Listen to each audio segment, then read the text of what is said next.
Yehovah Tzva'ot, Yehovah of hosts, Yehovah Elohei Tzva'ot, Kadosh, Kadosh, Kadosh. Please fill me and lead me, and cover me and stir me, and speak through me with your Ruach HaKodesh, that I may speak your written words with boldness and humility to those who listen. I ask all these things in Yeshua HaMashiach's name. Amen. We'll start with the Shema. Listen and obey. Children of Yehovah, pay careful attention and respond. Yehovah is our power and authority. Yehovah works in unity with himself, and you shall act upon your love to Yehovah with your power and authority, with your thoughts and mind, with your entire body, and with all the muchness that you have.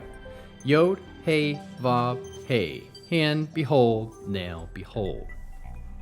2 Chronicles chapter 24. Joash was 7 years old when he began his reign, and he reigned 40 years in Jerusalem. His mother's name was Savia from Beersheba. Joash did what was right from Yehovah's perspective throughout the lifetime of Jehoiada the Kohen. Jehoiada chose 2 wives for him, and he became the father of sons and daughters. Sometime later, Joash decided to restore Eloftov, the house of Yehovah. He gathered Eloftov, the Kohanim, and Levi'im, and said to them, "Go out to the cities of Yehuda, and collect money each year from all Israel to repair Eloftov, the house of your God. See that you do this promptly." But when the Levi'im procrastinated, the king summoned Jehoiada the chief and said to him, "Why haven't you demanded that the Levi'im bring in from Yehuda and Jerusalem the Eloftov tax prescribed by Moshe the servant of Yehovah and by the community of Israel from the tent of the testimony?" From the sons of that wicked Ataliehu had broken up Eloftov, the house of God, and they had given all the consecrated things belonging to the house of Yehovah to the Baalim. Then the king's order, they made a box, placed it outside the entrance to the house of Yehovah. They proclaimed throughout all Yehuda and Jerusalem that the tax Moshe, the servant of God, had imposed on Israel in the desert should be brought in for Yehovah. All the leaders and all the people were glad to bring in their contributions and put them in the box until it was full. When the Eloftov, the box, was brought to the king's officials by the Levi'im, and when they saw how much money was there, the king's secretary and the chief Kohanim officials came and emptied Eloftov the box. Then they took it and returned it to its place. They did this daily, and they collected money in abundance. The king and Jehoiada gave it to those in charge of taking care of the house of Yehovah. They, in turn, hired stoneworkers and carpenters to restore the house of Yehovah. Also iron and bronze workers to repair Eloftov, the house of Yehovah. The workers got on with their own tasks, so that the restoration process progressed well until they had returned Eloftov, the house of God, to its earlier condition and strengthened it.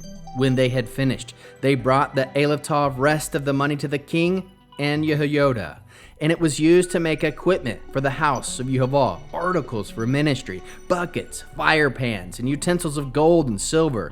So they offered burnt offerings in the house of Yehovah regularly throughout the time of Jehoiada. But Jehoiada grew old, and when he was full of days, he died. He was 130 years old when he died. They buried him in the city of David among the kings, because he had served Israel, God, and his house well. After Jehoiada had died, the leaders of Yehuda came and prostrated themselves before the king. Then the king listened to them, and they abandoned the Eloftov house of Yehovah, the God of their ancestors, and served the Eloftov sacred poles and the Eloftov idols in consequence of their guilt. God's anger fell on Yehuda and Jerusalem. In spite of this, he sent them prophets to bring them back to Yehovah. They warned them, but they wouldn't pay attention.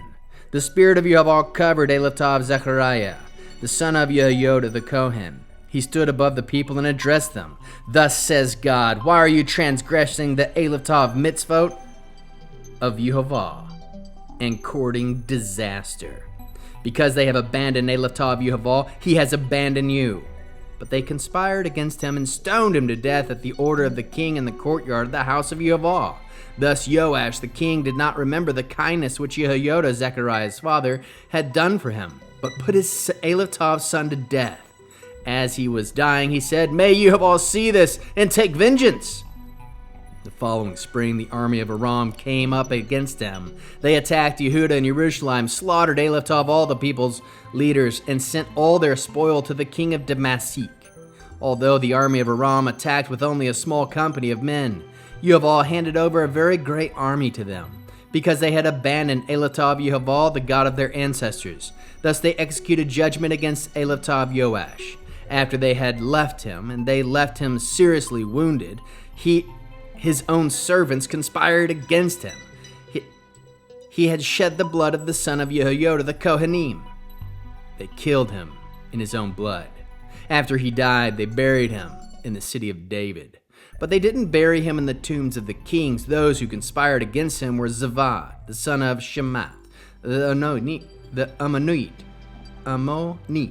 and Yozavad, the son of Shimrit, the Moavite.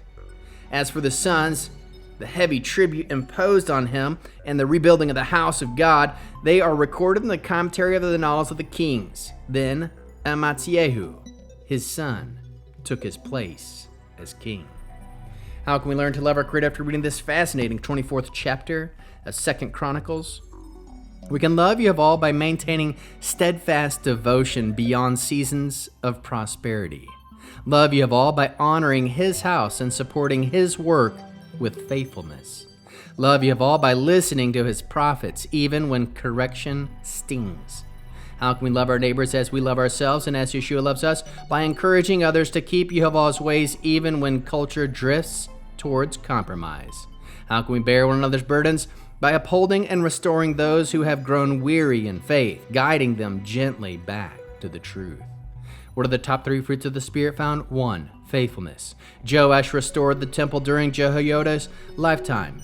2. Humility. Prophetic rebuke must be received, not resisted. 3. Perseverance. Enduring faith is greater than a moment of zeal. What is the Hebrew word that encapsulates this chapter? Ne-eh-mah-NOOT. Faithfulness. Steadfast loyalty. Verse 2. Joash did what was right in the eyes of Yehovah all the days of Jehoiada the priest. How can we find Yeshua in the scriptures? Joash's earlier obedience reflects Messiah's dedication to the Father's house.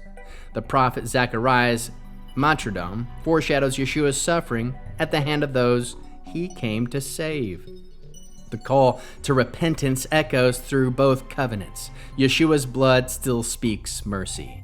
What is the mitzvah response, Torah-Based? Mitzvah. Deuteronomy 10 verse 12. What does Yehovah your God require of you but fear him, walk in his ways, and serve him with all your heart? A response might look like this: I will serve Yehovah with consistent devotion, not letting early zeal fade into complacency. What is the Hebrew declaration? Ne-eh-mah-NOOT ba'avodat. Yehovah mi-ve'ah chayim u-veracha. Faithfulness in serving Yehovah brings life and blessing. We'll end this with the Aaronic blessing using the name. Yehovah will kneel before you presenting gifts, and he will guard you with the hedge of protection. Yehovah will illuminate the wholeness of his being toward you, bringing order, and he'll provide you with love, sustenance, and friendship. Yehovah will lift up the wholeness of his being and look upon you and set in place all you need to be whole and complete. Shalom, shalom.